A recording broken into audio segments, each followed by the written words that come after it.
श्री स्वामी समर्थ। श्री स्वामी चरित्र सारामृत। अध्याय चौथा। श्री गणेशाय नमः। स्वामी नाम जप करने से चारों पुरुषार्थ मिले हाथ में। स्वामी चरित्र के गायन श्रवण से न होए पुनः जन्म। गताध्याय के अंत में आए स्वामी अक्कलकोट में राजा को महाराज दर्शन देते स्वेच्छा से उस नगर में वास करते। चोड़प्पा का दृढ़ भाव घर में रहे स्वामी राज, यह उनका पुण्य पूर्व पुण्य नित्य सेवा होए उनसे। चोड़प्पा की सद्गुणी पत्नी थी केवल पतिव्रता, सदोदित उसके चित्त में आनंद स्वामी सेवा का। स्वामी केवल ईश्वर मूर्ति, देश देश में उनकी हुई ख्याति। बहुत लोग दर्शन को आते, मन को कामना रखते। कोई आते संपत्ति कारण, कोई मांगे संतान, कोई विवाह के बारे में पूछते आते दूर देश से। शरीर भोग से परेशान हुए, संसार ताप से तप्त हुए, मायामय जाल में फंसे आए कितने लोग ऐसे।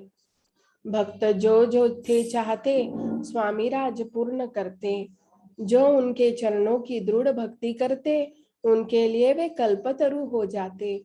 जो थे निंदक और कुटिल उनको देते दंड केवल, नास्तिकों को तत्काल उचित दंड करते। कोई दो सन्यासी आए अक्कलकोट में, हंसकर कहते लोगों से, ढोंगी को ढोंग में फंसे तुम, यह स्वामी नहीं यह ढोंगी है। तरह तरह के भोग भोगता साधु लक्षण इसके शरीर में कौन से दिखाई देते हैं। ऐसी वे निंदा करते। स्वामी तो अंतर्ज्ञानी, स्वामी को मिलने जब वे आए किया चमत्कार स्वामी ने। एक भक्त के घर समर्थ आए, दोनों भी अविचारी, साथ में थे सन्यासी। उन तीनों मूर्तियों को बिठाया आसन पर भक्तों ने। श्री स्वामी कहते मन में करना चाहिए चमत्कार। दर्शन अभिलाषी असंख्य क्षण भर में आ गए। भीड़ हुई बहुत, बहुत लोग वहां आए। दर्शन लेकर चरणों का मंगल नाम का घोष करते, मन इच्छा पूरी करो ऐसी प्रार्थना करते। कोई द्रव्य अर्पण करते, कोई फल अर्पण करते, विविध वस्तु अर्पण करते, नहीं कोई कमी वहां। कोई मन्नत मांगते, कोई कुछ ला देते, कोई संकल्प करते, कोई चरणों की पूजा भी करते। सन्यासी कुतूहल देखते, मन में आश्चर्य करते, क्षण एक तटस्थ हो जाते, भैर भाव को भूल जाते। स्वामी के सामने असंख्य पदार्थ जो रखे थे, हाथों से अपने समर्थ सन्यासी को आगे रख देते।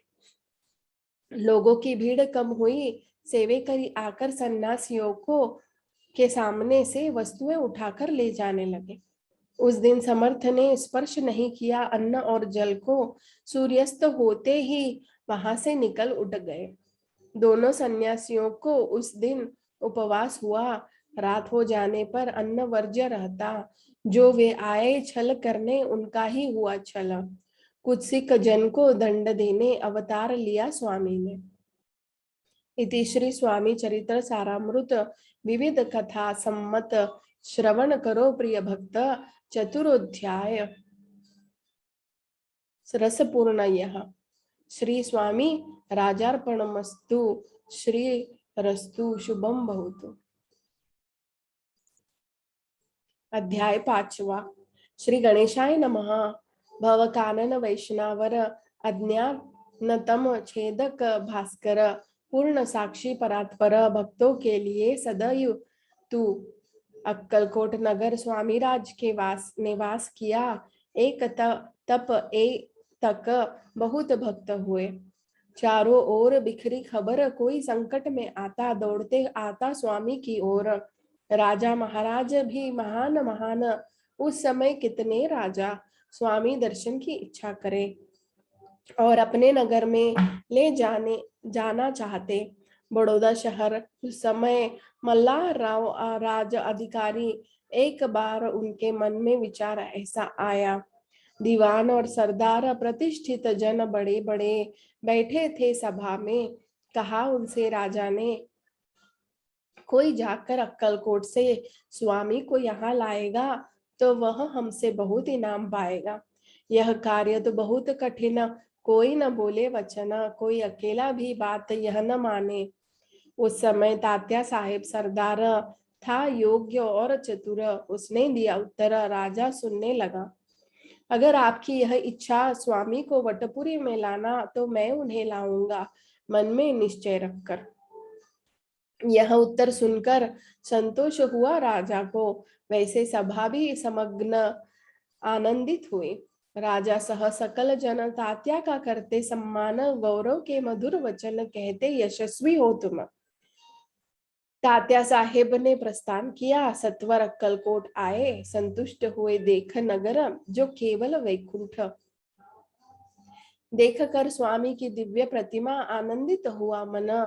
देखो भक्ति में लीन लोग, बोले धन्य धन्य यहाँ के लोग। अक्कलकोट के राजा स्वामी चरणों पर उनकी भक्ति, राजघराने की युवतियां भी स्वामी सेवा करती। तात्या ने यह सब देख लिया। मन में विचार आया, स्वामी को इस नगरी से कैसे मैं ले जाऊं। प्रयत्न से मिलता परमेश्वर, प्रयत्न से कार्य भी हो जाता सत्वर। करके तरकीब चतुर, कार्य हम करेंगे ऐसा विचार किया। बनाकर तरह तरह के पकवान दिए, ब्राह्मण को भोजन दान और दिया बहुत दान। किया तृप्त याचकों को देकर धन। करे स्वामी का पूजन, बहुत द्रव्य का समर्पण, होते संतुष्ट सेवक जन, यह सर्वदा कार्य करते। इससे कुछ नहीं हुआ, सब फिजूल गया। तात्या का मन उदास हुआ। सोचते पड़े तात्या। फिर एक तरकीब सूझी। चोड़प्पा को मिलने एकांत में किया उससे आग्रह, बुद्धिवाद का किया कथन। अगर आप स्वामी जी को लाओगे बड़ौदा में, मल्हार राव बड़ी आदरता से देंगे इनाम तुम्हें बहुत। दाम करता काम चोड़प्पा को लगी आशा, उसके अंत में भरोसा जहांगीरी का बहुत। चोड़प्पा ने हाथ जोड़कर विनती की मधुर वचन से, कृपालु होकर समर्थ चलो बड़ौदा, उससे मेरा होगा कल्याण, बहुत मुझे मिलेगा धन, आपका भी योग्य होगा सम्मान वहां जाने से। ऐसे वचन सुनकर समर्थ हसमुख होकर चोड़प्पा को तत्वर दे दिया उत्तर। मल्हार राव राजा, उनके मन में नहीं भक्ति, फिर बड़ौदा में हम क्यों जाए। इति श्री स्वामी चरित्र सारामृत विविध कथा संबंध, सदा श्रवण करे भाविक भक्त। पंचमोध्याय रुचिपूर्ण यह श्री रस्तु शुभम भवतु। अध्याय छठा। श्री गणेशाय नमः। धरकर शिशु का हाथ, पंडित लिखवाता अक्षर उससे, वैसे यह स्वामी चरित्रामृत स्वामी समर्थ ही कहलवाते। गताध्याय में अंत में चोड़प्पा ने की विनती स्वामी से, कृपा करके मुझ पर बड़ौदा आप चलो। यह भाषण सुनकर स्वामी बोले हंसकर, मल्हार राव के मन में नहीं भाव हमारे लिए, इसलिए उस नगर में उचित नहीं जाना। अक्कलकोट नगर रुचि हमें रहने में। यह यत्न फिजूल गया। तात्या का मन चिंतित हुआ। जिसे कार्य के लिए मैं आया वह सिद्ध नहीं हुआ, तो भी कोशिश करके देखना, यह विचार मन में करके फिर तात्या ने क्या किया, अनुष्ठान आरंभ किया। भक्ति नहीं अंदर मन में, ढोंगी लगा साधना में, उस पर स्वामी नरहरि प्रसन्न कैसे होंगे। फिर तात्या ने क्या किया, सप्ताह को ब्राह्मण बिठाए, श्री गुरु चरित्र पाठ का प्रारंभ किया स्वामी कृपा प्राप्ति के लिए। पर उनके भवन कभी नहीं गए स्वामी समर्थ। तात्या हुए व्यग्र चित्त, कुछ सूझता नहीं उपाय। अब जाकर बड़ौदा राजा से क्या कहूं और सकल जन को मुंह कैसे दिखाऊं। ऐसे उपाय से न होते स्वामी प्रसन्न। अब एक तरकीब करके स्वामी को ले जाए चुराकर। किसी एक दिन उचित समय देखकर स्वामी को पालकी में बिठाकर तात्या साहेब निकले। कड़प गांव का रास्ता था। आधे रास्ते में पालकी आई। अंतरमयी स्वामी को यह बात ज्ञात हुई। पालकी से उतरे, अक्कलकोट वापस आए। ऐसा बहुत बार हुआ, यह उपाय भी विफल हुआ। बाद राजमहल में समर्थ जाकर रहे, कोई तरकीब काम न करे। तात्या ने हार मानी, फिर असफल होकर बड़ौदा वापस आए। समर्थ कृपा नहीं होती, भक्ति के बिना अन्य उपाय न चले।